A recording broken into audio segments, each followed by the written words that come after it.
So let's start with what the hell is going on? How's your stock portfolio, Sam? Well, this is looking expensive. That was the Yeah. I just looked at the Economist cover story editorial, which was about as withering as you could imagine. They called the day of liberation, the day of ruination. And yeah, I mean, I'm not an economist. I just know that the vast majority of economists think this is an insane, self-inflicted wound. I guess time will tell, but it certainly seems that way. I mean, it's just crazy that one person's fixation on tariffs can accomplish this for us. I mean, I don't know who Yeah. really wanted this, but we seem to be running a global experiment on the economy, and yeah, I mean, could he be proven right in the end? I guess it's possible, but it's against the grain of seemingly all of economic understanding of the last 100 years. Well, that's interesting you said that because um, one of the things that we're hearing is this idea that wait, you just have to wait, especially from the MAGA people that are, now into buy the dip and this is all going to be okay. I mean, they were griping about the price of eggs, right? Yeah. And now, and now they'd give anything to pay $12 for eggs again. Maybe that's the move. But what do you? I mean, it sounds like you actually have a glimmer of optimism that No, no, no, zero no, optimism. no, I mean, I no. think Okay, it's go very ahead. likely Sorry. to be a disaster. I mean, Trump is a fake businessman, right? He's a fake business genius. He's a game show host, and somehow the country decided. I mean, he was not even a prominent. I mean, he's famous for being famous, nearly fake real estate developer, right? Had a great talent for going bankrupt and losing other people's money, and then getting sued and not paying his subs, et cetera, right? The least ethical businessman anyone's ever met, and not a successful one. The irony is now he's probably a legitimate billionaire, at least for the next 5 minutes, because of the meme coin he sold to a credulous horde of people who bought it simply to support him, and now we have foreign governments that will be buying it to support him in an exercise in corruption, the likes of which we have never lived through, at least to my knowledge, in this country. I mean, it's completely insane that this person's ideas about the economy are operative. But is it conceivable that all the economists are wrong and that tariffs are going to work, or that this thing that he could pull back from the brink in a way and look like a winner because he just shocked all of our allies and enemies simultaneously with how irrational he could be? I mean, that's totally possible. I mean, the irony for me is that it seems like an economic catastrophe is the only thing that stands a chance of convincing his cult that they made a bad decision, and I think it's legitimate to worry whether it would even convince them in that case. I mean, a global depression might not convince the 30% of Americans who are truly in the cult. But among the people I know who voted for Trump, who really imagined that he at a minimum would steward the economy in ways that would be, if not advantageous for all of humanity, advantageous for them. I can imagine them recognizing that we all made a bad decision, or they made a bad decision in supporting him. If there's a sufficient economic downturn, the painful irony for me is that that's not the reason to have recognized how insane it is to have promoted this guy to the highest position of responsibility of anyone in our society. I mean, what's insane is that just before he shuffled out to the Rose Garden to announce these lunatic tariffs, he was meeting with Laura Loomer about national security in the Oval Office. That's what's insane about the Trump administration, right? We have grifters and lunatics and conspiracy theorists advising the president on how to manage, risk of nuclear annihilation with Russia and China and our other adversaries. I mean, it's just I mean, and to say nothing of the fact that you've got RFK Jr. in there promoting anti-vaxxers and firing, half the staff of the FDA, and who knows who else he's going to fire. Um, it's madness, right? That's the thing to be agitated about, and the fact that there could be an associated price tag with it is all too foreseeable. But in my mind, if you're going to come to your senses just because your 401k took a nosedive, you're still not. You still haven't pulled your head out of your ass. This is disaster on 100 fronts, and in 2 months, Trump has accomplished the unthinkable. He's ruined the reputation of our country, perhaps for a generation. I mean, he's convinced our allies that they can't possibly trust us, right? Um, because they can't trust us, right? We elected a moral lunatic uh, to the office, and he's rescinded all of our treaty obligations effectively, single-handedly, and he's acting like we lost a war with Russia, right? Like last I looked, we had won the Cold War. It seems like we've lost it now, or we switched sides at the 11th hour, and now he's doing the bidding of a dictator who um, seems to be at the time we're recording this seems to be playing him for a fool in the negotiations vis-a-vis the war in Ukraine, but. Um, who knows how that's going to come out? But the fact that we have announced to the world that we no longer stand with freedom-loving democracies that aspire to live the way we do in the developed world, we no longer stand with open societies against naked aggressors. We stand with aggressors because the guy covered in orange face paint may want a hotel deal in Moscow one of these days. It's mortifying, right? That's the thing to be agitated about. And yeah, so it's going to be it's just going to be an extra level of annoyance to see an economic calamity convince people finally that maybe this was a bad decision. I want to go back to the Signal situation with Hegseth. To me, and I want to get your thoughts on this. To me, that was it was such an easy opportunity for integrity. They could have still lied. They could have said nothing. There was nothing classified, but there was a fuck up, and we're looking into it. And one of us did this, and that shouldn't have happened. That's embarrassing. And we do better. We know better. As you said, anybody would have been fired for that. Why is that? Going back to the Trump prerequisites that you talked about, is it possible? I'm purely making this up, although Griffin said that it was in his movie, I guess, The Apprentice, that there's a scene that he was talking about this. Is it possible that in Trump's pre-meeting, he tells everybody, listen, if you fuck up, just double down. Like, don't ever, like, the media will kill you. Don't ever apologize. Just fucking lie, and stay through it and just believe your story and you'll get through it. And I'll back you up, but no need to, admit that. And then on that too, I mean, I saw, what's her name? Tommy Lauren had come out, she's a right wing or Yeah, Republican pundit, had come out and said, listen, guys, just take the fucking L on this. This is easy. Just take right. the L. Like, why couldn't they do that? Like, why was that such an easy opportunity? And we watched them on the other side ask for the same thing. Why is that so hard to have just one area where you could fuck up and just say, okay, look, it wasn't confidential. You keep your lie, but why couldn't they? Is it just, I mean, I don't think these people all lack integrity. There must be something, as you said. You can be sure they do. I mean, that's what he's selected for. Yeah, I mean, no one passes through that sieve with integrity.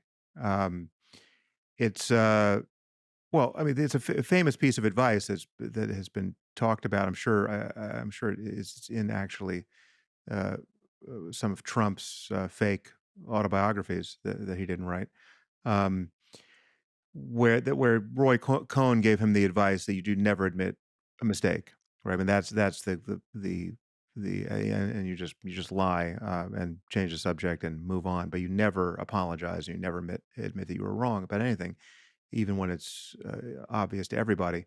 Um, and it's part of a generic authoritarian or fascist playbook. I mean, the lie paradoxically, the harder the lies are to believe, I mean, really, the impossible lie functions even better in this kind of environment because it functions like a loyalty test, right? Like this is code for being in the cult, and what it does is it nullifies everybody's efforts to even understand what is going on in the world. I mean, this is Steve Bannon's point of Right. flooding the zone Flooding. with Yeah. bullshit. Um, it was Hannah Arendt's point in the origins of totalitarianism that a sufficient amount of lying is not it's not designed to get people to believe these falsehoods. It's designed to get people to believe nothing, right? It's to get them to declare epistemological bankruptcy, so that they just realize, okay, who knows uh, what's going on in the world? It's not my job to know what's going on in the world. I'm just going to be obedient and keep my head down. I'm just going to put a sign in the window, claiming to believe the big lie, so that no one drags me out of my shop and beats me to death on the sidewalk, right? I mean, like that.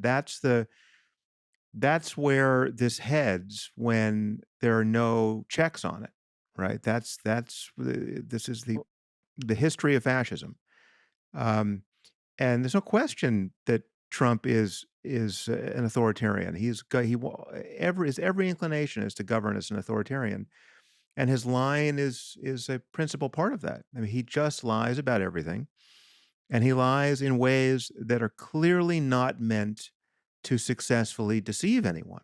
I mean, it's crucial to realize the difference, right? When Lance Armstrong is lying about doping, in the Tour de France, he is really trying not to get caught, right? He's just kind of doing the cognitive math, trying to remember what he said last time. He's applying pressure to people covertly. He's trying to keep secret whatever he can keep secret, right? He's having conversations behind closed doors. Um, he is trying to get away with it, right, and to be believed. And then finally, he it all kind of smashes into an obstacle that he can't navigate, right? Which is the fate of many frauds and many liars. That is not what Trump is doing, and that is not what Trump has done for decades now. He lies in ways that are totally transparent, right? He'll tell you a building he built is 10 stories taller than it is in fact, right? And all you have to do is stand outside and count the floors. Um, it's all bullshit, right? And this is a fascist style. Oh, I mean, it doesn't matter when you're a fucking game show host, but when you bring it into a government, this is why people are worried about fascism, right? Because this is the fact that you can have half of a society claiming to believe the unbelievable is terrifying. I mean, this is so upside down. The right wing has been complaining about George Soros funding things, right, that are of interest to people on the far left. Now, that seemed worth complaining about, but now look at what Elon is doing, right? Who's complaining about that? And what he moved Elon is in. doing is so much more intrusive, so much more corrupt, so much more a matter of self-dealing. I mean, he's getting regulators fired who are regulating his companies, right? I mean, eh, he's not even on the same part of the map as what George Soros has been accused of. And I'm not even sure that all the accusations leveled at Soros are true. But assuming they are true, it's nothing like what Elon is involved in. And you think there's no way to steel man Elon for at least his intentions at all at this point? Not at this point, because I know what he does when you point out his obvious errors, right? Errors that are really harming people's lives. He does nothing about it, right? He doesn't apologize. He doesn't correct them. He just tells you to go fuck yourself and he moves on. He's If we ever have a a full eruption of anti-Semitic intolerance in America or Western Europe again, right? If we really descend into something awful, much of the responsibility will be on Elon at this point, because of what he's done on X, because how he's turned X into a platform for the world's anti-Semites, and it's not just anti-Semitism; it's white supremacy, it's fascism, it's every species of uh, bigotry and awfulness. He has made it the preeminent platform for all of that, and not just the sentiment, but the conspiracy thinking and the lying and the distortion of reality. that turbocharges all of it. And not only has he done that as a matter of tuning the algorithm and bringing the worst actors back on with great fanfare, bringing Nick Fuentes back on and Alex Jones and Kanye. but he's done it in the way he's personally interacted with these accounts and passed on misinformation, right? Personally to over 200 million followers. And when any of this gets pointed out to him, he does not care, right? And so it's in that context that you have to see his Hitler salutes that no one thinks are Hitler salutes, right? And I don't even think they're Hitler salutes, right? I mean, it's like it's crazy to think that he really was invoking that reference when he Zig Heiled twice. But the guy is always, if only by accident, promoting Nazis and far-right lunatics and conspiracists and liars, right? He's not accidentally amplifying trans activists and far-left conspiracists and liars. So to ascribe it to error seems pretty far-fetched. I mean, the error he's never making is to criticize the Chinese Communist Party, right? If he's just a bull in a china shop making mistakes everywhere, well, then he would make errors of that kind. He never makes those errors, right? He's only amplifying right-wing intolerance. And it's completely irresponsible. It's unforgivable at this point. And yeah, so what could people do in response? I mean, the vandalism and violence directed at Tesla is obviously the wrong thing to be doing. I mean, one, it's illegal. Two, it victimizes innocent people who just bought a Tesla because they thought it was a great car, and it is a great car, right? It's like, just think of someone who's stretched to buy a nice car, and love the car until yesterday, and now people are hurling abuse at them or keying their car or worse, right? It's awful, right? Like, it's just that's and whoever's doing that, I mean, these are almost certainly far left dummies. It's totally counterproductive. But what would not be counterproductive is a full-on boycott of Tesla, right? That would be, insofar as that's happening, I think that's a entirely good thing. It sounds like it's happening in Western Europe. I would love to see Tesla stock get beaten down to a plausible, price to earnings ratio, which is 1/10 of its current value, because I think I think that would be a totally appropriate ethical response to what Elon is doing in the world, right? I mean, and it seems to be the only signal that could conceivably matter to him or anyone close to him, right? I mean, if you're going to imagine what it would take to rein him in, to have his board of directors, one of his board of directors rein him in, it would only be something like that. And I'm not even sure he would care at this point. He's got obviously many other irons in the fire beyond Tesla, right? He's got SpaceX. He's got other, he'll be spectacularly wealthy even if Tesla goes to zero. But it's the only lawful mechanism we have to resist his obviously unethical and I think probably unlawful behavior at this point. Well, I want to talk about somebody who's responsible for that in large part, and somebody who may have gotten Trump elected, and somebody who I actually believe that you do believe has good intentions and is doing well and means well. And I wonder, I know that your friendship, and I'll tell you what it is in a second, but one of the things we're thinking about is, would you ever have Rogan on your podcast? Yeah, I mean, it hasn't occurred to me